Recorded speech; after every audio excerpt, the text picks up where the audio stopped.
ఈ రోజే సబ్స్క్రైబ్ చేయండి మీ ఫేవరెట్ షోస్ చూడండి. ఇక ఈరోజు మన సూపర్ ఫుడ్ వంటిల్లే వైద్యశాలలో జొన్న అటుకుల చిక్కీని తయారు చేసుకునే విధానం ఏంటో చూద్దాం. డాక్టర్ గారు, మరి సాధారణంగా పిల్లలకి చాలా ఇష్టం చిక్కీ అనేది. అవునమ్మా. నువ్వుల చిక్కీ కానీ పల్లి చిక్కీ కానీ స్నాక్స్ లాగా అందిస్తూ ఉంటారు, ఆరోగ్యాన్ని కూడా ఇస్తే ఉంటాయి కదా. అవునమ్మా. దానికంటే ఎక్కువ ఆరోగ్యాన్ని మన పద్ధతిలో అందిస్తే బాగుంటుంది కాబట్టి ఈ జొన్న అటుకుల చిక్కీని తయారు చేసుకునే విధానం ఏంటో ఒకసారి చూపిస్తారా? అటుకులు బాగా ఐరన్ కంటెంట్ ఎక్కువ ఉంటుంది. అవును. జొన్నల్లో ఫైబర్ ప్రోటీన్ కంటెంట్ ఎక్కువ ఉంటుంది, కానీ ఎక్కువ మొత్తంలో తినడానికి కూడా ఇవి అవకాశం కలిగిస్తాయి.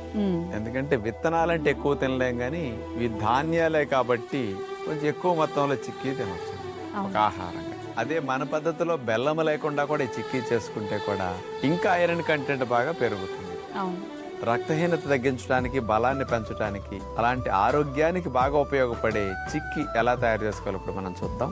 జొన్నటుకుల చిక్కీ తయారు చేయడానికి కావలసిన పదార్థాలు: జొన్నటుకులు 1 కప్పు, వేపించిన వేరుశెనగపప్పులు ముక్కా చెక్క 1/2 కప్పు, ఓట్స్ 1/2 కప్పు, చెరుకు పానకం 1 కప్పు, నువ్వులు 1 టీ స్పూను.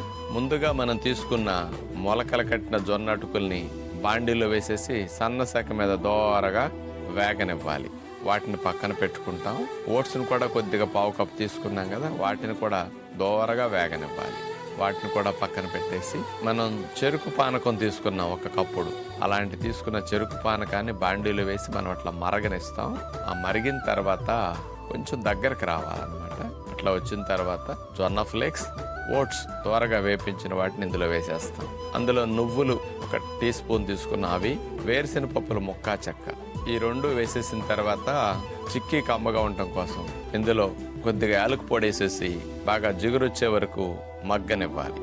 అట్లా బాగా దగ్గరకు వచ్చిన తర్వాత ఒక ప్లేట్లో ఈ పదార్థాన్ని అంతా అందులో పోసేసి పల్చగా గరిటతో జరిపేసి పైన కలర్ఫుల్ గా ఉండటం కోసం జొన్న ఫ్లేక్స్ ని అలా చల్లేసేసేస్తాం. చిక్కీకి కొద్దిగా చల్లారనివ్వాలి. అప్పుడే చిక్కీలాగా దగ్గరకు వచ్చి ముక్కలు కట్ అవ్వటానికి బాగుంటుంది. అట్లా చల్లారిన తర్వాత మనకు కావాల్సిన షేప్ లో చిక్కీ ముక్కల్ని అట్లా కట్ చేసేసుకుంటాం. చెరుకు పానకంతో జొన్న ఫ్లేక్స్ చిక్కీ చూసారుగా, అందరు ఇష్టపడే విధంగా టేస్టీగా తయారైంది. ట్రై చేయండి. పంచదారతో చేసిన స్వీట్స్ కంటే బెల్లంతో చేసినవి చాలా మంచిది అంటారు. బెల్లంతో చేసిన వాటితో పోలిస్తే తేనె ఖర్జూరంతో చేసినవి ఇంకా మంచిది. బెల్లంతో చేసిన అట్లాంటి చిక్కీలు తిన్నా పళ్ళు పుచ్చుతాయి, చిగుళ్ళు ఇన్ఫెక్షన్ వస్తుంది, నోట్లో చెడ్డ సూక్ష్మజీవులు పెరిగి బ్యాడ్ స్మెల్ కూడా కొంత వస్తూ ఉంటుంది. అదే ఖర్జూరము తేనె ఉపయోగించినవి కనుక తింటే ఇట్లాంటివి రావు. అది గుడ్ బ్యాక్టీరియాలు పెంచి బ్యాడ్ బ్యాక్టీరియాలన్నీ తేనె ఖర్జూరం చంపేయగలరు.